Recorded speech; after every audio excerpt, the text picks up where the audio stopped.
وہ لوگ جو کہتے ہیں ہم بھی بشر اور نبی بھی بشر، یہی کہتے ہیں نا، ہماری طرح کے بشر تھے، بس ان پر وہی آتی تھی۔ ان کی تھوک میں بھی اتنی برکت ہے؟ پوچھا ہے میں نے آپ سے۔ اپنی طرح سمجھنے والے بہت لیٹ پیدا ہوئے۔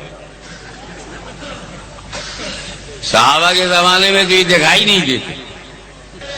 کافروں کی طرح منہ کر کے کہا میں تمہاری طرح ہوں، میں تمہاری طرح ہوں۔ ایمان والوں نے کہا میں تمہاری طرح نہیں ہوں، میں تمہاری طرح نہیں ہوں۔ تو جو جس جماعت میں وہی بولی بول رہا ہے۔ کعبہ کو کوئی راول پنڈی میں کہ نبی میری طرح، نبی میری طرح، نبی میری طرح، نبی میری طرح، جھگڑا مت کرنا، سمجھ جانا جب نبی نے چھوڑ دیا تو ہم کون ہیں روکنے والے؟ کہ سرکار صلی اللہ تعالی علیہ وسلم ہماری مثل بشر، اب سرکار نے فرمایا، ٹھیک ہے نا، انما انا بشر مثلکم، میں تمہاری طرح بشر ہوں۔ تو اس کو اگر عاجزی نہیں بولتے تو آپ کو یار چلے گا نہیں۔ اب میں بولوں کہ بھائی تمہارے والد صاحب، میرے والد صاحب وہی وہ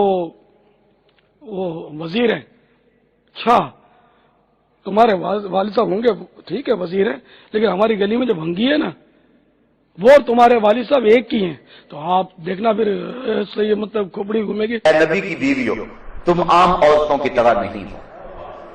میں کہتا ہوں بدقسمت ہیں وہ لوگ جو نبی کو اپنے جیسا کہتے ہیں، بدقسمت ہیں وہ لوگ۔ اللہ کہتے ہیں نبی کی ازواج، نبی سے نسبت ازدواج رکھنے والی خواتین تم عام عورتوں جیسی نہیں ہو۔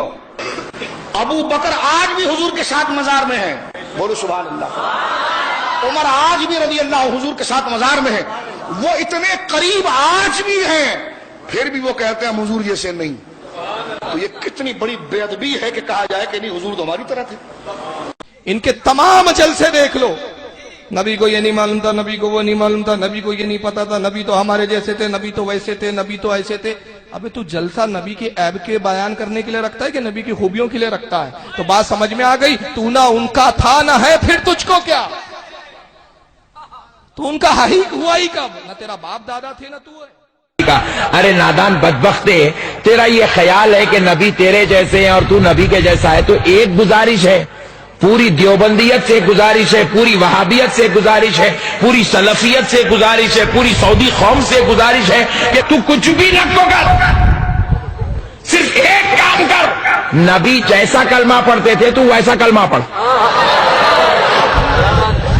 لا الہ الا اللہ انی رسول اللہ، یہ مصطفیٰ کا کلمہ ہے، اور تیری جماعت کا دعویٰ ہے کہ تو نبی کے جیسا ہے، نبی تیرے جیسے ہے، تو چھوڑ دے ہمارے جیسا کلمہ کیوں پڑھتا؟ آمینہ کے لال نے جو پڑھا تو ذرا پڑھ کے تو بتا۔ ابھی کلمہ پورا نہیں ہوتا تو یہاں سے نکل کے وہاں چلے جاتا۔ بات سمجھ میں آئی بھائی؟ نبی کے جیسا کلمہ نہیں پڑھ سکا تو نبی کے جیسا کیسا ہو سکتا جی؟ انبیاء کہہ رہے ہیں ہم تمہاری طرح بشر ہیں، تو اس وقت جو کفار تھے، جو مشرکین تھے، ان سے وہ کہہ رہے ہیں کہ ہم تمہاری طرح بشر ہیں، تو کیا وہ انبیاء انہی کی طرح انسان تھے؟ نعوذ باللہ، جس طرح وہ کافر تھے جو وہ تھے؟ نہیں، یہاں جو مثلیت ہے کہ ہم تمہاری طرح بشر ہیں، یہاں جس طرح تمہاری دو آنکھیں اسی طرح ہماری بھی دو آنکھیں، جس طرح تمہارے دو کان اللہ نے بنائے اسی طرح ہمارے بھی دو کان بنائے، جس طرح تمہارے دو ہاتھ اللہ نے بنائے اسی طرح ہمارے بھی دو ہاتھ بنائے، جس طرح سے تمہارے دانت ہیں، زبانیں ہیں، سر ہیں، پیر ہیں، پیٹ ہے، اسی طرح سے تمہارے سروں پہ بال ہے، یہ تمام سب چیزیں جیسے تمہارے ہیں ایسے ہمارے بھی ہیں۔ یہ ہے میں تمہاری طرح بشر ہوں۔ لیکن رسول اور نبی جہاں تک انسانیت کا تعلق ہے تو انسانوں کی طرح وہ بھی انسان ہے، لیکن جہاں تک مقام اور مرتبے کا تعلق ہے اس کا تو کوئی کافر بھی اور کوئی منکر اسلام ہی یہ کہہ سکتا ہے کہ رسول تو ہماری طرح مقام اور مرتبے میں نعوذ باللہ ہیں، یہ کوئی کافر ہی کہہ سکتا ہے۔ تو جہاں پہ جو لوگ جو یہ کہتے ہیں کہ یہ لوگ تو وہابی لوگ یہ کہتے ہیں رسول ہماری طرح ہیں، ان مردودوں کو کوئی بتائے بے غیرت، تو نے رسول کو بشریت کے خانے سے نکال کر فرشتوں کے خانے میں رکھا، نور سے بنا۔ میں بتایا آپ کو کہ یہ اس بحث میں نہیں پڑھنا چاہتا، ہم تو تمہاری طرح بشر ہیں. سارے رسول یہی کہتے ہیں. یہ مثلیت بحیثیت انسان ہے. بحیثیت انسان اللہ کے رسول صلی اللہ علیہ وسلم بشر ہیں. نہیں تو مقام اور مرتبہ ہمارا یہ عقیدہ ہے اور ہمارا یہ ایمان ہے. اور سن لو, تم لوگ وہابیوں کے عقیدے کے اوپر اعتراض کرتے ہو, میں دعوے کے ساتھ کہتا ہوں ہمارا یہ ایمان اور عقیدہ ہے, ہمارا یہ ایمان اور عقیدہ ہے کہ تمہارا ایمان, تم عبادت و بندگی کرتے کرتے مر جاؤ, اپنے سر اللہ تعالیٰ کی چوکھٹ پہ رگڑتے رگڑتے مر جاؤ, لیکن تم اللہ کے رسول کے ایمان تو کیا صحابہ کرام کے ایمان اور مرتبے تک نہیں پہنچ سکتے ہو. تمہارا مقام اور مرتبہ صحابہ تک نہیں پہنچ سکتا ہے, اور تم اللہ اور رسول اللہ صلی اللہ علیہ وسلم کے مقام اور مرتبے کی بات کہاں تک سوچتے ہو. لیکن ذرا اب میں نقطے کی بات آئی ہے تو میں آپ کو بطور تحفہ ایک بات میں پیش کیے دیتا ہوں, تاکہ ان کی زبانوں پہ تالے لگا دو اور ان کی زبانوں پہ قدغن لگا دو اور ان کی سوچ کے اوپر قدغن لگا دو کہ تم کہتے ہو, ہمیں تانے دیتے ہو کہ ہم رسول کو اپنے طرح کہتے ہیں. ظالموں, ہم اپنے رسول کو اپنی طرح ہاتھ اور پیر اور جسمانی اعتبار سے رسول اللہ صلی اللہ علیہ وسلم ہماری طرح ہیں, اور مقام اور مرتبے میں جیسا کہ ہم نے بتایا کہ اللہ کے رسول اللہ کے بعد ان کا مقام اور مرتبہ ہے, سید الانبیاء ہیں, خاتم المرسلین ہیں, سید ولد آدم ہیں, تمام انسانیت بلکہ تمام مخلوقات میں اشرف و اعلیٰ ہمارے نبی جناب محمد رسول اللہ صلی اللہ علیہ وسلم ہیں. کوئی فرشتہ ہو, کوئی نبی ہو, ہمارے نبی کے مقام اور مرتبے تک نہیں پہنچ سکتا ہے. لیکن ذرا اپنے گھر کی خبر لو, ان بیچارے لوگوں سے ان سے کہو, میں نام نہیں لینا چاہتا, ان سے کہو کہ ذرا تم اپنے مذہب اور اپنے دھرم کی خبر لو. تمہارے دھرم اور تمہارے مذہب کے اندر آؤ, میں تمہیں بتاتا ہوں. تمہاری فقہ کے اعتبار سے تم حنفی فقہ کے ماننے والے اپنے آپ کو حنفی سنی کہتے ہو. تمہاری فقہ کے اعتبار سے تمہاری فقہ یہ بتلاتی ہے کہ ایمان نہ بڑھتا ہے نہ گھٹتا ہے, اور جب ایمان گھٹتا اور بڑھتا نہیں ہے تو ایمان جب گھٹے اور بڑھے گا نہیں, تو جس طرح رسول اللہ کا ایمان ہے اسی طرح زید کا بھی ایمان ہے, بکر کا بھی ایمان ہے, اور اسی طرح سے ہر ایک کا ایمان ہو سکتا ہے. تم تو یہ دعویٰ کرتے ہو کہ ایمانی کا ایمان جبریل, ہم لوگوں کا ایمان جبریل کے ایمان کی طرح ہے, کیونکہ جب آدمی نے ایمان قبول کر لیا تو نہ یہ گھٹتا ہے اور نہ ہی بڑھتا ہے. جس طرح یہ گلاس پانی سے بھرا ہو تو نہ گھٹے نہ بڑھے, تو اس طرح کے جتنے بھی گلاس ہوں گے سب ایک ہی طرح کے ہوں گے. تو اس طرح کا عقیدہ تمہارے دھرم اور تمہارے مذہب میں ہے کہ ایمان نہ گھٹتا ہے نہ بڑھتا ہے, تو تمہارا ایمان جبریل کے ایمان کی طرح, تمہارا ایمان نبی کے ایمان کی طرح تم دعویٰ کرتے ہو. تمہارے مذہب میں یہ بات لکھی ہوئی ہے اور تمہارا دھرم یہ کہتا ہے کہ تمہارا ایمان نبی کے ایمان کی طرح ہے, لیکن ہمارا دھرم اور ہمارا مذہب اور ہمارا ایمان یہ کہتا ہے,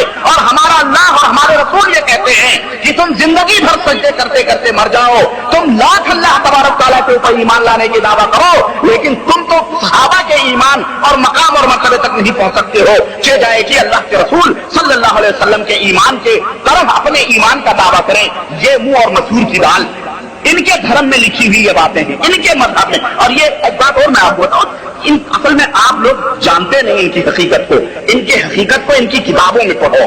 یہ جو زبانوں سے دعوے کرتے نا یہ خوب اچھلتے ہیں, لیکن جب انہیں آئینہ دکھا دو تو کہتے ہیں یہ بات تو کوئی کافر ہی کہہ سکتا ہے. تم ظالم, تیری کتاب میں لکھا ہے تو اپنے منہ کافر بن, ہم تجھے کیوں کافر کہیں. جب ان کو وہ آئینہ دکھاؤ تو کہتے نہیں نہیں یہ ہمارے دھرم کی نہیں ہے, اسی کے دھرم کی بات ہے.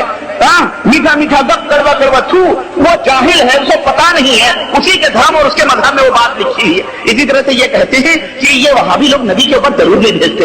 ان ظالموں سے کوئی کہے تیرے مذہب میں, تیرے دھرم میں قرآن کریم کی جو آیت کریمہ ہے کہ ایھا الذین آمنوا صلوا علیہ وسلموا تسلیما, کہ اے ایمان والو اللہ اپنے نبی کے اوپر سلام بھیجتا ہے, درود بھیجتا ہے. میں اللہ کے بندو تم بھی اپنے نبی کے اوپر درود و سلام بھیجو.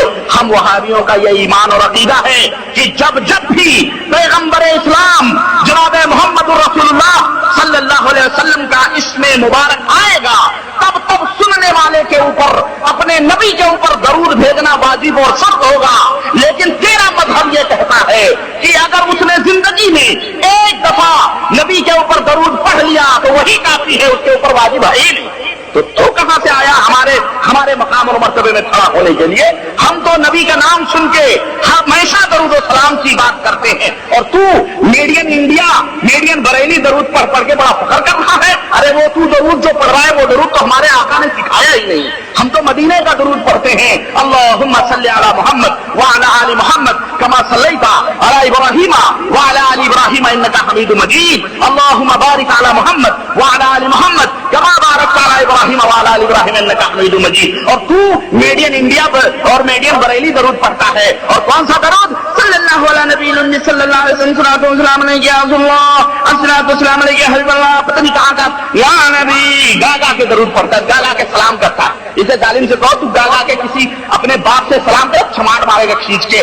مردود گا گاتا کیوں ہے؟ سلام کرو, السلام علیکم ورحمۃ اللہ. یہ کہ یا نبی سلام علیکہ یا رسول اللہ, یہ کوئی ضرورت ہے؟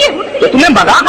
اصل میں یہ گانوں کے رسیاں ہیں, یہ بھنگڑے ڈالنے کے رسیاں ہیں, قوالیاں سننے کے رسیاں ہیں, مضامین سننے کے رسیاں ہیں. اس لیے آپ دیکھو کوئی بھی پروگرام نہیں ہوگا جس میں 2-4 گویے موجود نہ ہوں. اور نام لکھا مداح رسول, نعت مصطفیٰ کہنے والے اسپیشل طور پر جو گانے بناتے ہیں, فلموں کے اندر گانے لکھتے ہیں, انہیں فاسقوں فاجروں کو اسلامی اسٹیج پر بلا کے گیت اور گانے اور غزل پڑھنے والوں کو کھڑا کیا جاتا ہے, انہیں حسان ابن ثابت کے مقام و مرتبہ قرار دیا جاتا ہے. یہ پدی کے شوربے چلے ہیں مقابلہ کرنے کے لیے, جنہیں شعور ہی نہیں ہے حدیث کیا ہے, سنت کیا ہے, اللہ کے نبی کا مقام کیا ہے, مرتبہ کیا ہے.